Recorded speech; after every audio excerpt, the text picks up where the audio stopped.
Subscribe to our YouTube Club 520. We clowning on that mother. Just hit the button. God. Don't ask more questions. Subscribe. We got a lot to talk about, but first, man, I want to talk about how y'all first met, man. Yeah. Let's go to y'all origin story first. Well, I met him by busting, killing. Pause. I almost said something crazy. But I met him by killing. When I was a rookie, the Hawks, we didn't have summer league. We had mini camps, right? Mm-hmm. So we had a mini camp, and they had some veterans come, and he was a veteran in the league. He was, and he was trying to work his way on the team, make the Hawks team a roster or whatever it was. It was a mini camp. And it was my rookie year. I never been in the NBA, nothing. And me and him got in a battle. So we get to playing, me and him going back and forth. He giving me the blues. I'm doing my thing. At the end of the day, I end up getting the best of him a little bit, right? But in the middle of the game, this nigga started coaching me. This is what I knew he was going to be my guy, and he was going to be a coach. I'm doing my thing. I'm calling pick and rolls. He like, hey, young fella, when you go on that pick and roll, and you guarding it, don't turn your head because I'm just gonna blow by you. I'm looking at this nigga like, man, what? Like, nigga, we playing against each other. Nigga, quit coaching me, nigga. I'm like, who this nigga talking to? So I go to Randolph Morris, right? I'm like, who is this nigga? He was like, no, he can play. Man, this nigga, nah. And then the rest of the day, this nigga just kept talking to me. And that's how I met this nigga. He was killing, though. I ain't gonna hate on him. He was killing. I had about 50, though. I ain't gonna hold Damn. Nah, that's a fact. Oh, okay. You get drafted, you get to take every shot you want to take. That's a fact. You know what I mean? You get to take every shot you want to take. So I just, I remember, because I was like, we all had to pull up in the little van or the bus they pick us over the hotel. He a rookie. This like I think I'm like, maybe 5. I'm going through my 6th year. Yeah. And he pulled up and he brought himself a brand new Dodge Challenger. Yeah. We called it a dope boy car. Yeah. Dope boy 95. I said, man, look at this look. I said, all right. I used to always try to find something. If I had to go against somebody, if I didn't know him or something, I had to find something I didn't like about him. Oh, okay. For me to just what I don't like about him, which is gonna make me when we step on that car, I'm gonna turn up. Yeah. So I just off me, I was like, oh, his swag is too high. He was too aggy. He was too I was just his swag. He walking now, he had little speakers in the trunk. I'm like, that's cute. We been doing that. Yeah. You know what I'm saying? He doing this and doing that. He walk out, he acting like he don't acknowledge the old heads. He didn't say what's up to none of y'all. And we had some hitters in there though. The guys who solidified, who was probably on the edge, I was just 6 years in, like I said, but we had guys that was at 10, 12 years that still trying to fight, still could play, but everybody know when the lead, the older you get, the more you kind of get weeded out. Right. So once I started seeing that, I just started playing the game. I was like, all right, cool. I know I probably ain't gonna make make the Atlanta Hawks team. They drafted Teague with point guards. They had Mike Bibby still. Who else was on? You had Jamal. You know what I'm saying? So it's just okay, it's a mini camp. Let me just do what I gotta do, whatever, and just get up out of here. Yeah. So once I seen Woody, he was let him take every kind of shot. I'm damn,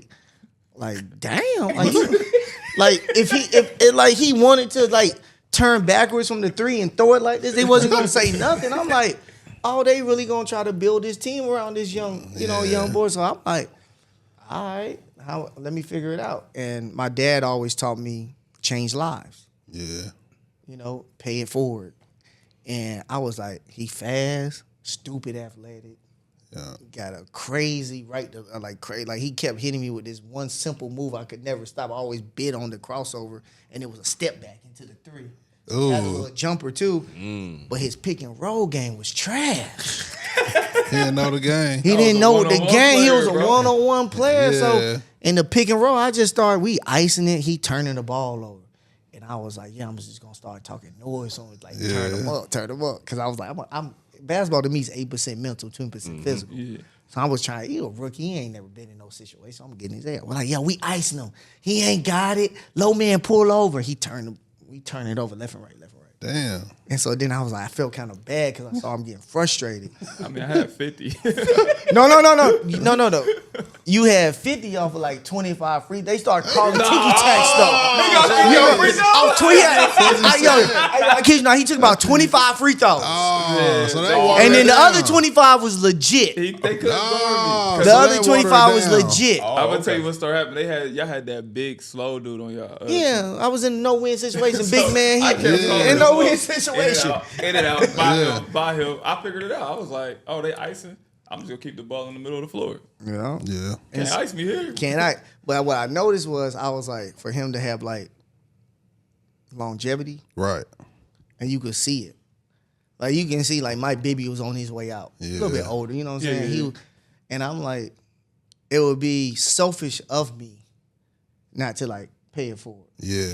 Help somebody else along the way, because that's what Nick Van Axel did for me. Yeah. That's what Shout out Damon Nick the Stoudemire Quick. did for me. That's Yeah. what Bubba Chuck did for me. West Side Tennis Club, Houston, Texas. Everybody used to come to Houston to train in the summertime. Oh, okay. So as a high schooler, that was who I'm playing against. And they did the same thing to me. And I just was like, I got to pay it forward. So I did it with Tyus Jones. Yep. I did it with Teague. I tried to do it with Chris Dunn. You know what I'm saying? So it's just like, for me, I was like, I know I can go to bed at night and lay my head down on the pillow and be like, yo, was I better today? And did I get somebody else better as well?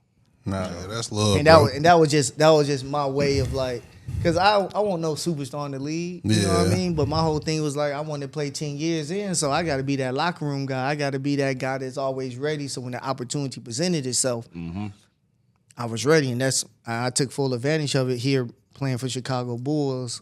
Those 2.5 years I was here was probably the best years I had in the NBA besides the Pistons. The Yeah. Pistons year I came in. And I just stayed ready. We got to talk about your NBA career, man. Let's start to the origins of it, because you gave us an interesting tidbit before we recorded. You never played AAU basketball. I already played one tournament in AAU. It was out in Vegas, it was Adidas. Big time. Big time. And I didn't play.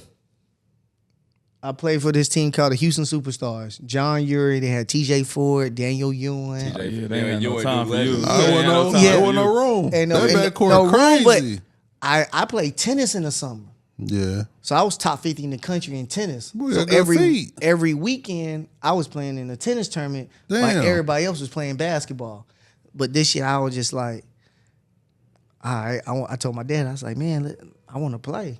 Yeah. I do both. He didn't want me to quit tennis. My dad didn't really want me playing basketball. He wanted me to play tennis. He was like, yo, you little motherfucker, you only 5. It's going to be so hard for you to make it. And I was just like, yeah, but this is what I love. So I quit tennis one day, and I was just like, this Think one. about how you would have been in tennis, though. I know you was nice. I go back. You would have been. Man, you know what's It crazy? ain't too many black dudes play tennis. That's what, but like I Arthur said, Ashe, that's it. and that's who trained my pops. So that's people don't crazy. realize my pops played professional tennis. Yeah. And I then, ain't know that about OG. yeah, and he won the NCAA tournament and the NC doubles, and he won the singles. So he a national championship in tennis. And while he was at the University of Maryland, And Nah, the that's number one hard. pick. and the #1 That's pick. fire.